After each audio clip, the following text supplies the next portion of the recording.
Terima kasih Anda masih bersama kami di Prime Plus. Saya sekarang akan bacakan pertanyaan dari kanal YouTube CNN Indonesia. Kami sudah rangkumkan, ada beberapa, kita akan lihat bersama. Ini ada dari Imam Ahmadi, pertanyaan adalah banyak sarjana olahraga, kenapa nggak dipilih mereka saja lebih kompeten daripada artis atau atlet? Serahkanlah pada ahlinya. Saya minta komen Bang Hendarsam terlebih dahulu. Ini menarik tadi dari Mas Toto, dari Mas Akmal juga sudah menyampaikan bahwa sebenarnya kan problem yang lebih ini daripada itu bagaimana menjadi seorang memanajerial ini.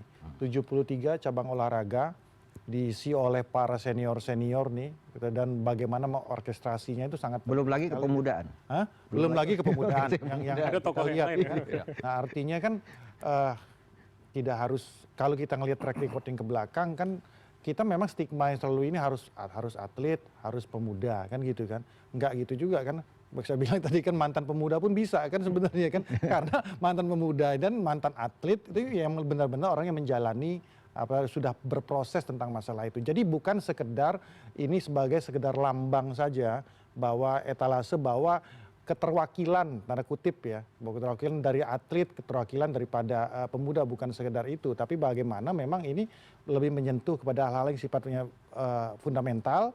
Ya, tidak juga kita menyingkirkan bahwa seorang pemuda atau seorang mantan atlet itu memang banyak kompetennya karena mereka juga yang mengerti tentang masalah itu. Jadi tidak perlu dari dua kategorisasi tadi menurut Anda tidak masalah? Saya lebih kepada kapasitas sebenarnya. Kapasitas untuk memanajerial ini karena 73 cabang olahraga, belum lagi pemudanya, dan tuntutan terhadap cabang olahraga ini kan tentu sangat besar. Dan parameternya kan jelas ya. Kalau di olahraga itu kan ada dua, saya melihat parameternya adalah masalah progres ya, dan kemudian pencapaian. Ya kan? Dan dua ini. Nah, ini menjadi tolak ukur yang jelas sekali dari apa namanya itu seorang Menpora nantinya. Tapi di pemuda ini menjadi sesuatu yang sifatnya abstrak. Kita melihatnya gitu. Ini abstrak, pemuda ini meningkatkan pemuda ini apa? Karena dia berkaitan dengan apa namanya itu bidang-bidang lain. Di bidang apa namanya itu kepemudaan itu bisa dengan Kemendikti contohnya ya kan, di bidang Ristek dan ya Ekraf dan macam-macam. Jadi ini yang sebenarnya karena salah satunya sifatnya konkret dan salah satu sifatnya terlihat lebih abstrak. Jadi lebih kepada mungkin tingkat apa namanya itu keterwakilan pemuda, partisipasi pemuda ke depannya yang sifatnya lebih mungkin ke angka-angka kan gitu kan. Tapi memang menarik selalu ketika kita bicara masalah Menpora, tentunya stigma yang ada adalah tentang masalah olahraga. Jadi bisa jadi pun tidak dari dua bisa jadi pemuda juga tidak, bukan atlet tadi ya? Iya, tanpa kita menyampingkan contoh sosok Mas Moreno ya kan, Putri Komarudin yang sudah mempunyai jam terbang yang tinggi dan beberapa tadi ada 4 apa nama itu Mas Taufik juga sudah punya pengalaman dan saya beberapa kali melihat podcastnya dan dia bicara tentang bagaimana problematika mendasar di olahraga kita, ya kan, soal mafia-mafia dan lain sebagainya dan tentunya ini merupakan sesuatu hal yang bisa diintercept oleh dia ke depan. Mas Akmal, menurut Anda, jadi harus diserahkan ke ahlinya atau siapa yang bisa mengkoordinasi tadi kalau bahasa Bang Hendarsam? Pesan saya buat Pak Prabowo kan ada istilah gini, iza wusidal amru ila ghairi ahli fantaziri sa'ah. Jika memberikan satu jabatan kepada bukan ahlinya maka tunggulah saat-saat kehancuran gitu. Artinya ini pesan yang kemudian mungkin tanggal 8 tadi kata Mas Toto, tanggal 8 akan diumumkan, ya pilih dalam waktu rentang yang tidak lama ini orang-orang yang benar-benar punya kualifikasi untuk memimpin Kemenpora. Karena saya melihat begini, olahraga kita ini jatuh dan mundur luar biasa gitu. Waktu zamannya Pak Harto misalnya, dari tahun 1977 sampai 1997, kita ini adalah nomor 1 di Asia Tenggara untuk olahraga. Selalu ke setiap SEA Games kita nomor 1, kecuali pada 1985 dan 1995 itu diambil oleh Thailand. Nah sekarang kita ini di bawah Vietnam, di bawah Thailand dalam 2 tahun terakhir. Tapi zaman Pak Harto apa spesifikasi Menpora yang cocok pada saat itu? Enggak, ketika itu Pak Harto punya program yang sangat bagus, memasyarakatkan olahraga, mengolahragakan masyarakat. Jadi olahraga semua dari mulai tingkat grassroots, masyarakat di bawah semua terlibat dalam kegiatan olahraga. Dan sebenarnya misalnya dalam konteks sepak bola, Pak Jokowi kemarin punya impres percepatan pembangunan sepak bola nasional. Tapi itu lagi-lagi tidak ada yang eksekusi. untuk itu, sehingga kemudian target-target yang dicanangkan belum sesuai dengan harapan. Itu yang pertama. Yang kedua, nanti misalnya di Asian Games kita terakhir punya medali paling bagus ketika kita jadi tuan rumah kemarin kan 2018 kita posisi keempat ketika itu di Asian Games. Tapi sebelumnya 1962 era Pak Soekarno kita nomor 2. Tapi sekarang kita tertinggal sama sekali. Olimpiade 2012 terakhir kita tidak dapat medali emas kan. Bahkan dari 1992 eranya Susanti Alan Budi Kusuma sampai kemarin kita punya tradisi emas kecuali 2012. Jadi maksud Anda bukan orangnya, bukan menterinya nanti yang penting, visi presidennya. Iya, siapapun orangnya gitu kan, termasuk ya Pak Presiden harus punya visi untuk menggaungkan olahraga, karena saya katakan sekali lagi hanya dengan salah satunya dengan olahraga. Bukan dengan pariwisata dan sebagainya, untuk mengangkat harkat martabat bangsa di skala internasional, salah satunya dengan olahraga. Bahkan untuk mendamaikan perang atau konflik, itu salah satunya digunakan dengan cara olahraga, sepak bola lah dan sebagainya. Jadi saya ingin mengatakan, terakhir kita Olimpiade misalnya, Taufik Hidayat adalah salah satu peraih Olimpiade, medali emas. Olimpiade kita terakhir, kita dapat 2 emas, itu pun dari cabang panjat dinding, dan juga dari cabang salah satunya lagi angkat besi. Tradisi bulu tangkis misalnya ya. Ini bicara Mas Taufik Hidayat yang bulu tangkis hilang itu untuk raih medali emas. Artinya apa? Kita punya olahraga-olahraga yang punya potensi untuk berprestasi di dunia. Tapi karena pembinaan dan sebagainya tidak berjalan sesuai dengan harapan, akhirnya potensi-potensi itu hilang. Nah, ini yang akan menjadi PR menurut saya buat Menpora ke depan. Bagaimana kemudian dia bisa menginventarisasi masalah-masalah yang ada. Bahkan saya pernah mengatakan bahwa Menpora ke depan itu harus bisa membeli masalah. Dan dia muncul untuk menyelesaikan masalahnya. Gitu kan, termasuk salah satunya Permenpora nomor 14 tahun 2024 itu gitu kan, yang membuat gundah seluruh KONI-nya kan bukan cuma KONI pusat kan, bukan KONI pusat, KONI provinsi, KONI kabupaten, KONI kota Madia, semua resah karena di situ disebutkan tidak mendapatkan gaji dari pemerintah. Dan dari mana mereka bisa menggerakkan organisasi mereka untuk melakukan pembinaan. Dan saya pikir sentra-sentra pembinaan juga harus kembali digalakkan. Dulu ada namanya misalnya sekolah Ragunan. Sekarang sekolah Ragunan aja udah diisi. Jadi PR-nya akan cukup besar sangat sekali. banyak. Nanti saya akan sampaikan satu PR lagi tentang sepak bola yang paling spesifik gitu. Tolong Anda simak, saya ke Mas Toto lagi. Jadi artinya PR-nya cukup banyak.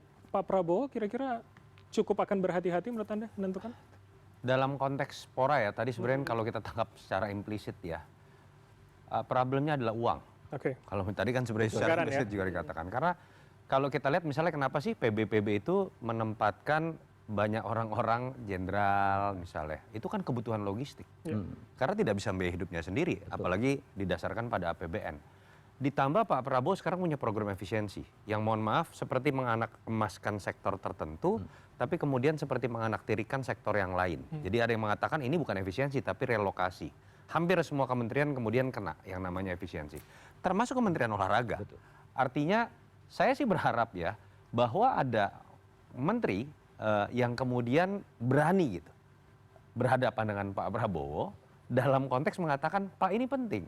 Ketika Prabowo kemudian senang dengan bahasan mengenai dignity, kedaulatan, tadi kan sudah diberikan contoh konkret loh. Ketika berbicara nasionalisme dalam arti yang sebenarnya, bendera itu salah satunya bisa dikibarkan dalam konteks ketika ada kemenangan dalam event olahraga. Pak Prabowo kita lihat juga mulai menikmati yang dulu kita nggak terlalu melihat ya, menikmati nonton sepak bola ketika timnas tanding dan lain-lain. Karena sosok Pak Prabowo ini top down sekali. Ketika dia merasa ada sesuatu yang sifatnya penting, seperti kita lihat MBG, Koperasi Merah Putih, Sekolah Rakyat, dia akan pasang badan all the way. Nah ini yang saya harapkan dalam konteks reshuffle, dalam konteks menteri, Pak Prabowo pertama harus merasa nyaman bahwa orang ini ngerti pola pikirnya, tapi harus ada feedback sebaliknya. Orang ini juga bisa kemudian meyakinkan Pak Prabowo bahwa sektor saya jangan sekedar anak tiri. Kalah dengan MBG, kalah dengan program-program populis Pak Prabowo. Contoh Pak Purbaya, ini menarik. Pak Purbaya ini menurut saya membuat sebuah gebrakan dengan selengeannya ketika banyak kritik mengenai MBG. Dirasakan terlalu besar angkanya, sementara serapannya rendah. Sampai Agustus tidak sampai 20%. Ada terobosan yang dia buat. Nanti Kepala Bagian saya minta tiap bulan konvers bareng saya untuk menjelaskan kenapa anggarannya serapannya kecil. Itu menurut saya cara Pak Purbaya untuk memaksa BGN menyampaikan ke publik sehingga Pak Prabowo mendengar itu kemudian di situ akan ada evaluasi. Kalau tidak sampai kuping Pak Prabowo dengan karakter pemimpin yang sangat terpusat, jangan-jangan tidak akan ada evaluasi. Kemenpora butuh sosok yang seperti itu. Jadi 2 pos itu butuh menteri yang seperti itu? Sebenarnya semua menteri butuh sosok seperti itu. Kelemahan dari seseorang yang sangat yakin dengan kepemimpinannya dan sifatnya top down adalah memiliki menteri-menteri yang kemudian walaupun harus gambling diomelin gitu ya, tapi berani memberikan feedback sehingga kemudian presiden tahu fakta yang sungguhnya. Dan Pak Presiden punya latar belakang itu, dia mantan ketua pencaksilat seluruh Indonesia. Seharusnya punya kedekatan itu dengan menyumbangkan 14 medali kan. Saya ke Mas Nova kalau begitu. Mas Nova, secara media sosial, artinya netizen itu seperti apa dinamikanya? Sudah ada penyebutan nama artinya? Nama-nama itu banyak sekali disebut. Tetapi kalau di media sosial konteksnya itu udah lama lucu-lucuan, Bang. Misalnya ngasal ya kadang-kadang. Ngasal aja. Lucu loh, misalnya disebut nama Raffi Ahmad. Itu nanti dihubungkan dengan kayak nanti programnya bakalan banyakan YouTube-nya misalnya. Atau disebutkan dengan nama putri, ini siapa ini? Jadi kalau disebut nama itu dalam konteks lucu-lucuan. Tetapi kalau kita ingin melihat yang lebih voice-nya, yang disampaikan itu lebih banyak adalah kualitas apa yang diharapkan ada di Menpora. Netizen banyak berbicara tentang itu. Misalkan kualitas dia yang paham tentang masalah itu sudah disampaikan juga. Karena banyak sekali dari pelajaran Menpora sebelumnya, Pak Dito, banyak sekali masalah yang belum terselesaikan. Ini loh, netizen sudah membuat daftar masalah. Tapi keresahannya sudah diungkapkan sama netizen? Betul, itu mereka sampaikan ini loh masalah-masalah yang belum selesai di Kemenpora. Nah, sehingga yang dibutuhkan adalah orang yang mampu menyelesaikan masalah-masalah ini. Jadi kalau sebut nama, konteksnya malah lucu-lucuan. Gitu. Oh, jadi tidak ada yang spesifik ya? Tidak ada yang spesifik. Kalau volume memang lebih tinggi. Raffi Ahmad itu lebih tinggi. Tapi itu lagi konteksnya itu bukan untuk apakah dia serius. Nggak serius. Kayak gitu. Oke, menarik. Mas Toto, saya ingin bergeser. Kita sudah membahas nama Menpora, tapi yang juga menarik adalah sebetulnya nama Menko Polkam. Sudah ada ad interimnya. Tapi apakah kemudian ad interim itu cukup untuk kebutuhan hari ini pasca gejolak di akhir Agustus lalu? Tidak cukup, bahkan ketika tidak dalam kondisi pasca gejolak pun yang terkait dengan bidang Polkam, harusnya ad interim itu tidak boleh lama. Karena tadi kewenangannya itu hanya dalam konteks menjalankan administrasi pemerintahan di kementerian tersebut. Tapi dalam konteks pengambilan keputusan kebijakan itu tidak bisa. Apalagi kita tahu nih, pasca kericuhan terkait dengan situasi keamanan, masyarakat butuh kepastian. Ditambah lagi, Pak Syafri Samsudin ini manusia seperti Superman, pegang 4 jabatan. Yang menyebutkan Pak Syafri sendiri, bukan saya gitu ya. Pada saat di konferensi pers di depan sebagai rapat pertama di bidang Polkam, menjabat bidang pertahanan, lalu kemudian Polkam ad interim, lalu kemudian ketua Wantanas, ketua pengarah Wantanas, lalu kemudian ketua Satgas terkait dengan hutan lindung. Dan Polkam ini kan bukan sesuatu yang sifatnya ecek-ecek tanda kutip ya. Bahkan dalam konteks pengembalian kepercayaan pasca kericuhan itu sangat dibutuhkan. Tetapi saya mengerti, dibandingkan dengan Kemenpora, kompleksitasnya secara politik itu lebih sensitif. Pertama misalnya, dalam konteks penggantian Budi Gunawan. Orang kan tidak hanya melihat sekedar seorang Budi Gunawan. Orang menafsirkan dalam konteks, loh, hubungan dengan Merah bukannya katanya baik-baik saja, bahkan sedang berusaha merapat untuk kemudian bergabung dalam koalisi. Dengan digantinya Pak Budi Gunawan, ada pertanyaan, bagaimana hubungan dengan PDI Perjuangan? Apakah kemudian nanti Pak BG jangan-jangan muncul kejutan ada di posisi yang lain? Kalau itu artinya berarti memang didasarkan pada kesempatan dengan PDI Perjuangan. Tapi kalau tidak diganti dengan PDI Perjuangan atau Pak BG tidak kemana-mana, jangan-jangan memang artinya ini resmi. PDI Perjuangan ada di luar pemerintahan atau bahkan mungkin menjadi oposisi. Belum lagi ketika berbicara sesuatu yang sensitif terkait dengan supremasi sipil. Kita tahu kericuhan kemarin kan muncul isu darurat militer, sempat ada yang menuduh Menhan misalnya. Dan kita tahu siapa yang akan ditempatkan di Polkam itu akan memicu banyak sekali tafsir. Kalau yang hadir kemudian adalah tentara menggantikan polisi, dengan mudahnya orang akan menafsirkan militerisme memang betul-betul kembali. Kalau kemudian polisi, ada juga yang akan mengkritik. Loh, polisi kan kemarin yang dianggap kredibilitasnya rusak. Kenapa diserahkan ke polisi kembali? Kalau diserahkan kepada sipil, seperti pernah dipegang oleh Prof. Mahfud, apakah betul dari pihak kepolisian dan tentara secara de facto melihat itu pilihan terbaik? Ini yang menurut saya menyebabkan tidak mudah memang untuk urusan Polkam. Nah, jangan-jangan kalau spekulasi, Menporanya jangan-jangan udah ketemu, tapi nunggu Polkam sekalian nih gitu kan. Karena kan kalau kemudian dilantik, nanti dilantik lagi juga akan menimbulkan polemik lagi. Jadi apa yang kita anggap serius dengan analisis tata negara dan politik, kadang-kadang problemnya yang teknis. Seperti tadi, jangan-jangan benar ini masalah tanggal 8 kenapa hari Senin. Atau jangan-jangan ada analisis yang kedua. Kenapa harus Senin? Ya supaya beda aja dengan yang biasa hari Rabu pada rezim sebelumnya gitu kan. Itu mungkin gitu ya. Banyak tafsir sebetulnya ya. Saya ke Bang Hendarsam lagi. Jadi artinya lebih rumit soal kursi Menko Polkam siapa penggantinya? Ya tentu saja saya sepakat apa yang dikatakan Mas Tata. Tentu ini rumit karena ketika menunjuk seseorang, apalagi itu pasca kerusuhan yang terjadi belakang, ini tentunya akan menentukan eskalasinya naik atau turun kan gitu. Jadi kan trust atau untrust terhadap pemerintahan itu akan sangat berpengaruh sekali. Ya kalau kita lihat ininya ya skalanya dengan Kemenpora kan gitu. Maka oleh karena itu memerlukan sosok yang tepat. Nah, kenapa akhirnya ini harus ad interim? Memang harus dijawab karena ini tidak bisa artinya ada kekosongan di sana secara politis ya, secara politis. Kalau secara organisatoris dan secara manajerial saya rasa karena posisi Menko Polhukam ini adalah bisa berkoordinasi langsung dengan presiden dan secara intensif bisa berkoordinasi dengan presiden, tentunya presiden bisa langsung melakukan hal tersebut tanpa harus Wamenko dianggap tidak bisa, harus ada interim di sana ya. Saya ngelihatnya gini ya, ini masalah karena ini kan posisi yang sangat sentral ya, jadi tidak bisa kita juga melihat bahwa dari sisi bahwa ketika ini nggak ada harus yang naik Wamen kan kayak gitu juga. Ternyata kan di Menpora juga tidak seperti itu, tidak otomatis seperti itu. Tapi memang lebih kompleks dan efek domino setelah itu sangat menentukan. Nah berikutnya kalau kita lihat ya sejauh ini setelah Pak Safri muncul ya kan dan take over sebagai menteri ad interim, eskalasi kan menurun.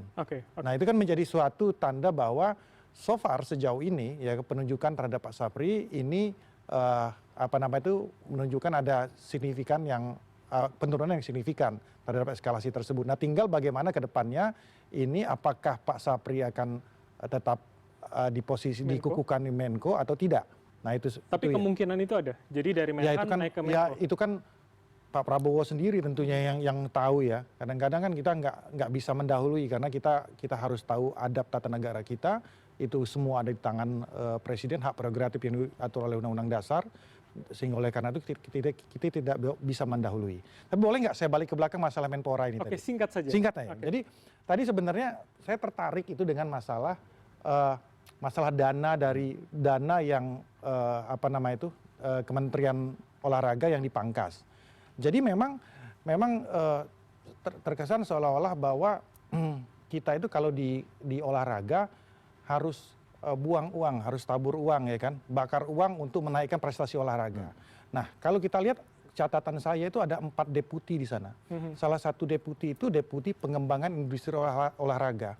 Yang sebenarnya kalau kita bicara itu, ini sebenarnya deputi ini dibentuk untuk menghadapi tantangan ini kan gitu kan. Nggak peduli dia 2,3 T atau 1,3 T, tapi bagaimana industri olahraga ini bisa berputar gitu loh. Jadi maksud Anda kalau deputi itu maksimal? Kalau deputi itu yes, harusnya seperti itu.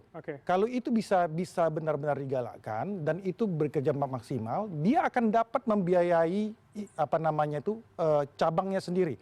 Tanpa harus kayak gitu tadi kan ada ketika dilakukan pemotongan PBPB ini pada ribut kan seperti itu. Jadi kayak nunggu jatah saja. Nah ini sebenarnya fungsi deputi dari pengembangan industri olahraga ini memang yang harus benar-benar benar-benar orang yang benar-benar ngerti masalah industri olahraga. Jadi orang profesional. Jadi bukan hanya masalah kalau menteri ini kan kadang-kadang cuman bisa kita katakan orang bisa memanajerial, tapi yang bisa mengeksekusinya adalah para deputi ini. Nah yang kedua masalah deputi yang tadi tentang masalah singkat saja mengolahragakan masyarakat, memasyarakatkan olahraga. Ada menteri deputi pembudayaan olahraga di situ sebenarnya. Nah yang sebenarnya bisa diakselerasi dan dikembangkan. Nah ini kan sebenarnya butuh suatu manajerial yang cukup dari orang-orang. Jadi nggak ngelihat kita kepada siapanya, tapi orang ini benar-benar bisa menggenjot para deputi-deputi ini dan itu balik menunjuk lagi pada sosok seorang menteri tadi ya? Betul. Saya rasa gitu. Jadi kan ini kan kerja tim ya. Kami dapat poin Anda. Dan usai jeda saya akan mengajak Anda untuk melihat bagaimana dinamika media sosial secara luas melihat isu siapa yang pantas untuk 2 kursi menteri ini. Namun usai jeda, tetaplah bersama kami di Prime Plus.